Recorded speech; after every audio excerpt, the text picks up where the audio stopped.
come through with this promise. There's a simple acronym that can help you when you are faced with this situation. ACE, an escort. Tragedies of someone's life and them warning signs, without blatantly asking for help.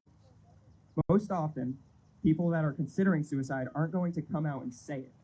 It is our job, though, no matter how awkward or taboo it might be, to actually ask the question, are you thinking about it?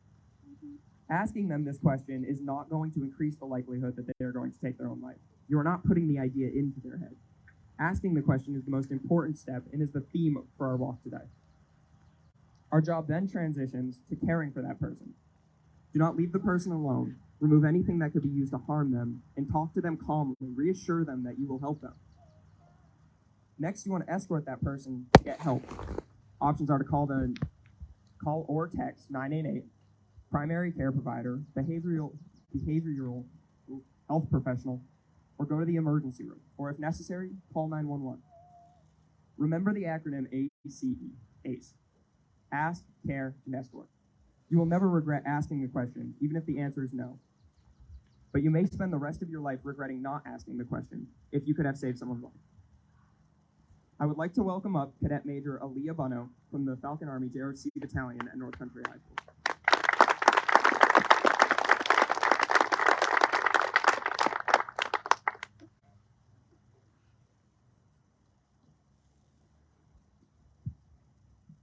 Good morning, ladies and gentlemen. I'm Cadet Aaliyah Bunno, the Falcon Army JRC Battalion's Public Affairs Officer and incoming Battalion Executive Officer. First, I would like to thank everyone in attendance today for supporting such an important cause. Each year in Army JRTC, we conduct service learning projects. These projects allow us to choose something we see as a need in our community, then plan and execute a community service event for our own learning, as well as service to the community. In the fall of 2021, our school is experiencing a terrible tragedy with the loss of our friend and classmate, Nora Jones. At that point, we decided we needed to do more. This is our second annual suicide awareness walk. I would like to thank my fellow cadets for seeing the need for this project and the extensive planning that went into it over the last few months.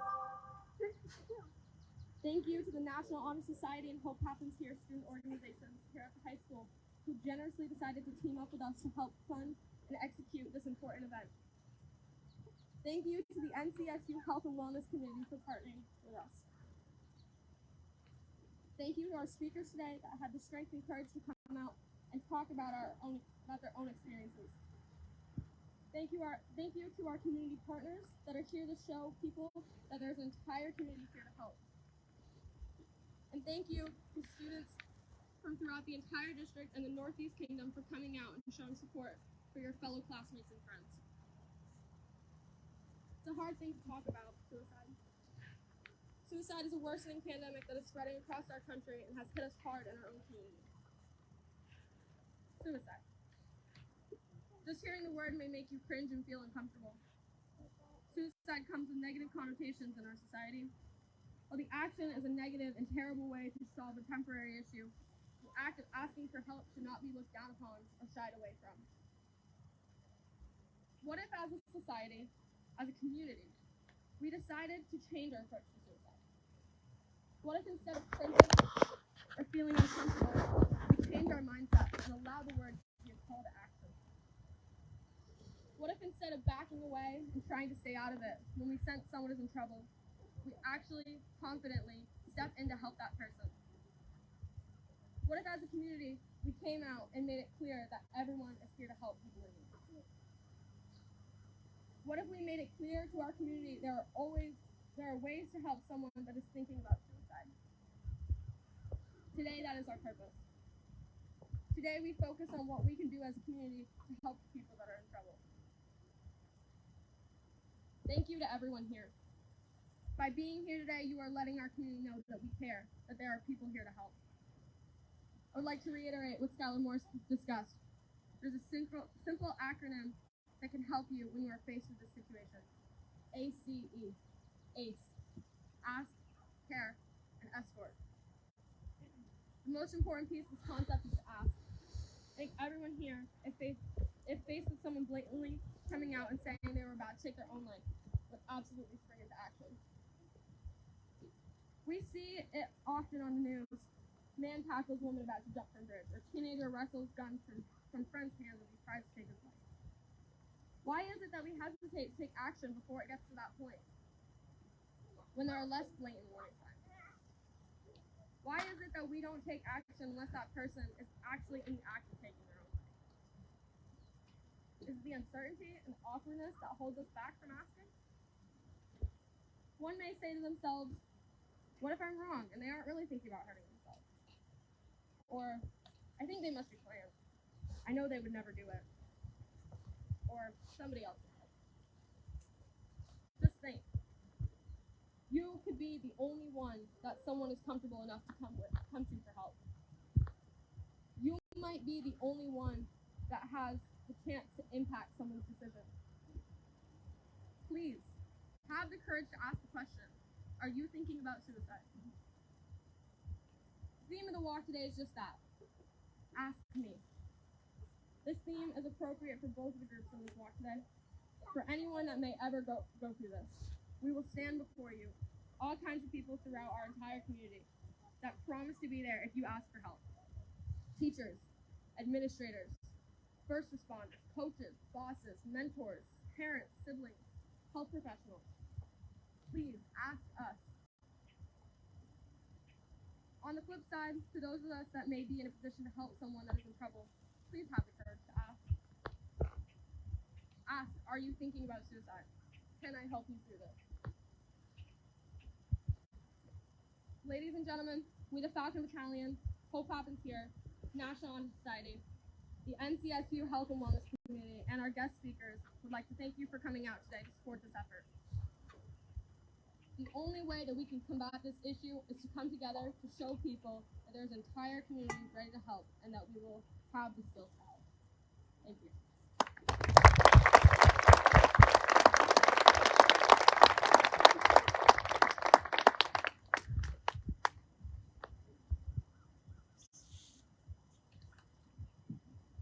All right, thank you, Aaliyah.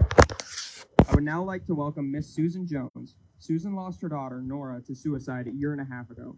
She was a high school freshman here at North Country Union High School and a great friend. She is the reason we hold this walk every May. Now, Miss Jones.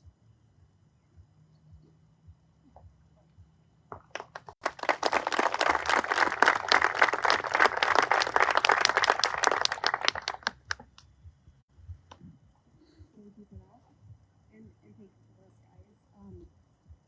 I hate to say it, but I really didn't want to be here. I never thought I'd be participating in events like this, but at the same time, I can't imagine not being here for this. It's so important, and I'm really grateful to see you all here to support this event. This kind of opportunity for us to speak openly in our community about mental health and suicide prevention is an essential step towards destigmatizing these topics. This is something we cannot stay silent on, and this is a topic that is so incredibly close to me and many in our community. My daughter Nora took her own life in November of 2021. It makes me sick to say that out loud. The ache in my heart that she's left behind is something I feel every single moment of every single day. The way that Nora left us is beyond heartbreaking. But that moment doesn't define who she was. She was a beautiful person, inside and out. We're lucky to have so many beautiful memories with Nora, and there's so much about Nora's life to celebrate. She lit up our lives, and we love her so much.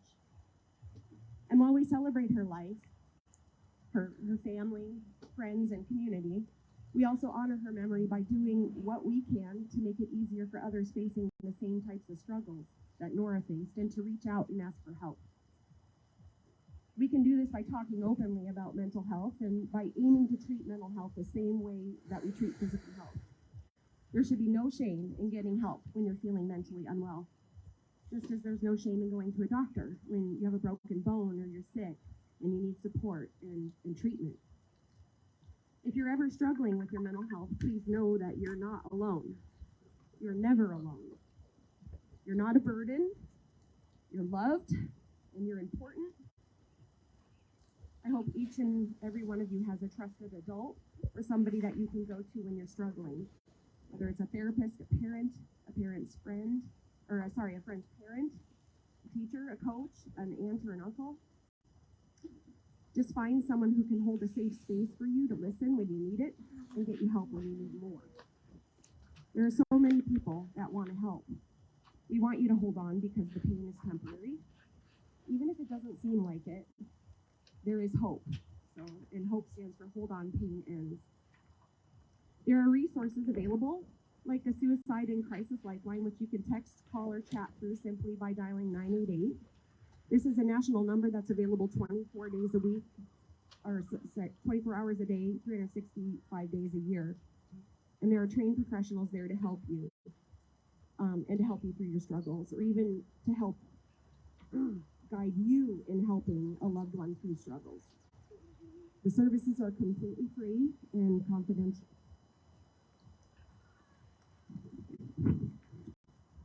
Locally, we have resources like Northeast Kingdom Human Services, who provide trainings to educators, parents, and youth all across our state to empower individuals to assist in suicide prevention.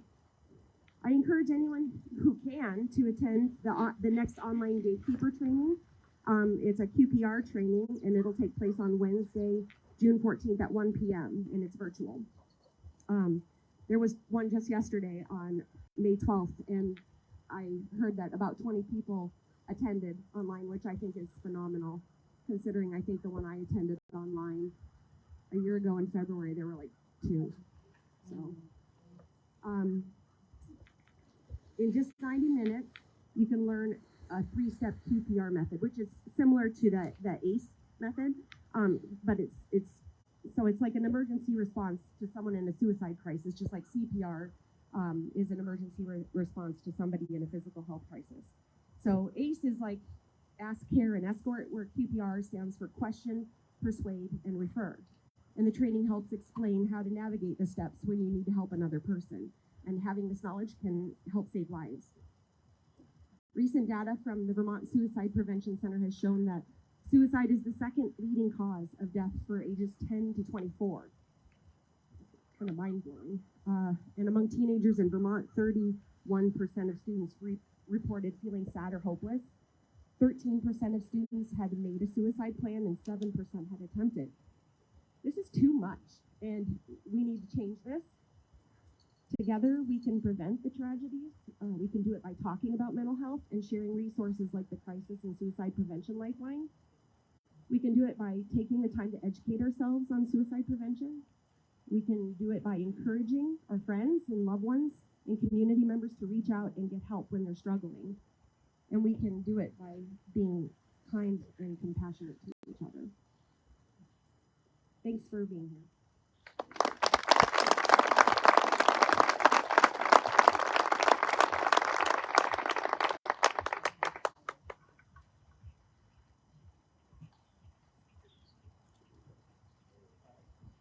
Thank you so much, Susan. We greatly appreciate the amount of courage and strength it takes to get up here with us. Today's walk will be 1.6 miles and will take us down Bluff Trail to Bluff Road and back to the school. The first half of the walk is for students and for others that would like to experience this part of the walk, and will be along the trail to represent the journey that someone who might be considering taking their own life may experience. It is a lonely and scary route with nobody there by your side, with no options for taking a different course. All other community supporters, including parents, emergency response personnel, teachers, coaches, administrators, we ask you to walk down Bluff Road and meet with our students at the intersection of Bluff Road and Bluff Trail. As students emerge onto Bluff Road, we will greet them with water, love, and an offer to help find a new route. The last half of the route represents the community's role in preventing suicide, to care for and escort those who need help. We are all here with a helping hand for anyone that needs help, and we are ready to ask, care, and escort. Students and everyone else, please meet Landon Roberts in the parking lot. He will guide you. Remember, the first half of the walk is quiet and somber. Community supporters, please wait for the students to begin, and then we will follow Jasmine Barker to the intersection. Now let's walk.